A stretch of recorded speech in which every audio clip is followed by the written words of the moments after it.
বিসমিল্লাহির রহমানির রহিম। বাংলাদেশ জাতীয়তাবাদী স্বেচ্ছাসেবক দলের ৪৫তম প্রতিষ্ঠাবার্ষিকী উপলক্ষে আজকের এই সাক্ষাৎকারের জন্য সংগ্রাম টিভিকে জানাচ্ছি শুভেচ্ছা এবং অভিনন্দন। বাংলাদেশ জাতীয়তাবাদী স্বেচ্ছাসেবক দল শহীদ জিয়ার আদর্শে গঠিত একটি সুসংগঠিত দল, যার নেতৃত্বে আছে আমার প্রাণপ্রিয় নেতা চট্টগ্রাম মহানগর শাখার সংগ্রামী আহ্বায়ক বেলায়েত হোসেন বুলু এবং বাংলাদেশ কেন্দ্রীয় স্বেচ্ছাসেবক দলের পক্ষে এবং চট্টগ্রাম বিভাগীয় সহসাংগঠনিক সম্পাদক ব্যারিস্টার মীর মোহাম্মদ হেলাল উদ্দিনের পক্ষে বাংলাদেশ জাতীয়তাবাদী স্বেচ্ছাসেবক দলের ৪৫তম প্রতিষ্ঠাবার্ষিকী উপলক্ষে চট্টগ্রামবাসীকে জানাচ্ছি শুভেচ্ছা এবং অভিনন্দন। বর্তমান সময়ে প্রাণপ্রিয় সংগঠন বিএনপি একটি নির্বাচনমুখী দল এবং এই গণতন্ত্রের এই ভূখণ্ডে প্রতিষ্ঠা করেছেন শহীদ রাষ্ট্রপতি জিয়াউর রহমান। তার ধারাবাহিকতায় আমাদের প্রাণপ্রিয় নেতা তারেক রহমানের নেতৃত্বে বিগত ১৭ বছর ফ্যাসিস্ট একনায়কতন্ত্রকামী এবং সন্ত্রাসী সংগঠন আওয়ামী লীগের বিরুদ্ধে আমরা ঐক্যবদ্ধভাবে তারেক রহমানের নেতৃত্বে জুলাই আগস্ট অভ্যুত্থানে একক কৃতিত্ব গ্রহণকারী নেতা জনাব তারেক রহমানের নেতৃত্বে আমরা ৫ই আগস্ট এই ফ্যাসিস্ট দুর্বিশ্ব সন্ত্রাসী সংগঠনের মাদার লিডার পেতাত্তা শেখ হাসিনাকে বিতাড়িত করতে সক্ষম হয়েছি। তার পরবর্তী সময়েও আজকে গণতন্ত্র পুনরুদ্ধারের যে সংগ্রাম চলমান আছে, দেশনায়ক জনাব আগামীর রাষ্ট্রনায়ক তারেক রহমানের নেতৃত্বে আমরা এখনও অবিচল আছি। আমাদের দল একটি নির্বাচনমুখী দল। নির্বাচনে অংশগ্রহণ করার জন্য জনকল্যাণমূলক যেই ধরনের কর্মকাণ্ড আছে, আমার প্রাণপ্রিয় নেতা তারেক রহমানের নির্দেশে আমরা মহানগর স্বেচ্ছাসেবক দলের সকল নেতৃবৃন্দ তা বাস্তবায়নের জন্য দৃঢ় প্রতিজ্ঞবদ্ধ।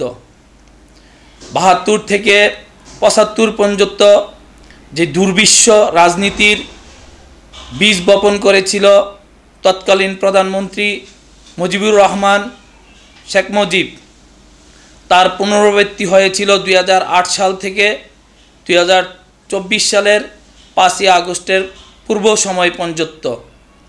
আমরা এই দুর্বিশ্ব রাজনীতিকে অবজ্ঞা করে জনকল্যাণমুখী এবং জনসাধারণের যে কল্যাণ হবে সৃজনশীল রাজনীতি, তার ধারাবাহিকতাই দেশনায়ক তারেক রহমানের নির্দেশে আমরা আগামীর পথ চলব। এই দৃঢ় প্রতিজ্ঞা নিয়েই আমরা স্বেচ্ছাসেবক দল মহানগর বেলায়েত হোসেন বুলু আহ্বায়ক এবং জমিরুদ্দিন নাহিদ ইঞ্জিনিয়ার জমিরুদ্দিন নাহিদ সদস্য সচিব এর নেতৃত্বে আমরা সৃজনশীল রাজনীতি করার জন্য দৃঢ় প্রতিজ্ঞাবদ্ধ। সৃজনশীল রাজনীতি ব্যতীত বা জনকল্যাণমুখী রাজনীতি ব্যতীত কোনো সংগঠনই আপনার বা কোনো দলই ভালো কোনো কিছু আশা করতে পারবে না। তারই ধারাবাহিকতায় জনাব তারেক রহমান ৫ই আগস্টের পরবর্তী সময়ে জাতি এবং দেশের কল্যাণের লক্ষ্যে যেই ধরনের বক্তব্য পেশ করেছেন, আমরা দৃঢ়তার সাথে বলতে পারব ওই ধরনের বক্তব্য এবং ভাষণের বিরুদ্ধে বাংলাদেশের আপামর মুক্তিকামী জনসাধারণ কোনো ধরনের একটা কৌশলও উত্থাপন করতে পারে নাই, তার নজির আমাদের দৃষ্টিতে আসে নাই। কিন্তু অত্যন্ত পরিতাপের বিষয়, পরিবর্তনশীল সময়ে ৫ই আগস্টের পরবর্তী সময়ে যারা দেশকে অস্থিতিশীল করার জন্য বিভিন্ন সময় বিভিন্ন রকমের বক্তব্য জাতির সামনে উপস্থাপন করতেছে, তাদের উদ্দেশ্য শুভ নয়। আমি দৃঢ়তার সাথে উল্লেখ করে বলতেছি, আত্মপ্রকাশহীন সংগঠন কিংবা দেশের স্বাধীনতা সার্বভৌমত্ব নিয়ে যারা ৭১ সালে আপনার বিভিন্ন ধরনের অপরাজনীতি করেছে, তাদের অপসংস্কৃতি এবং যারা দেশের স্বাধীনতা ভূখণ্ডকে নিয়ে ষড়যন্ত্রে লিপ্ত ছিল ৭১ সালে, আজ পরিবর্তনশীল সময়েও তাদের এই ষড়যন্ত্র অব্যাহত রয়েছে। আমরা তা অত্যন্ত ঘৃণার সাথে প্রত্যাখ্যান করতেছি এবং পরিবর্তনশীল সময়ে ৫ই আগস্টের পরে আমরা সবসময় আহ্বান জানাচ্ছি, আপনারা এই দেশ মাতৃভূমি এবং দেশের জনসাধারণকে ভালোবেসে দেশের জনসাধারণের কল্যাণে যে রাজনীতি সংস্কৃতি আমরা উন্মোচন করতে চাই এবং চাচ্ছি, আপনারা ওই সংস্কৃতির সাথে একত্রতা পোষণ করে রাজনীতিতে আসেন।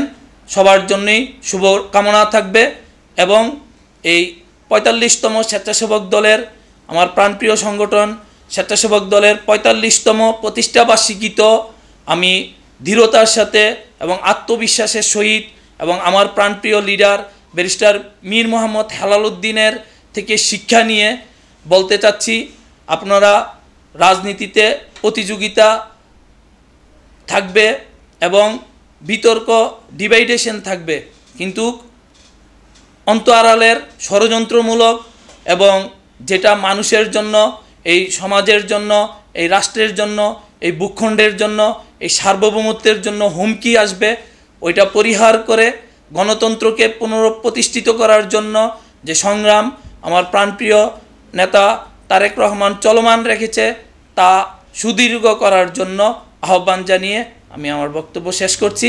এবং আমি আবারও আপনার এই চ্যানেলকে, সংগ্রাম টিভিকে অভিনন্দন এবং শুভেচ্ছা জানাচ্ছি মহানগর স্বেচ্ছাসেবক দলের পক্ষ থেকে। আসসালামু আলাইকুম।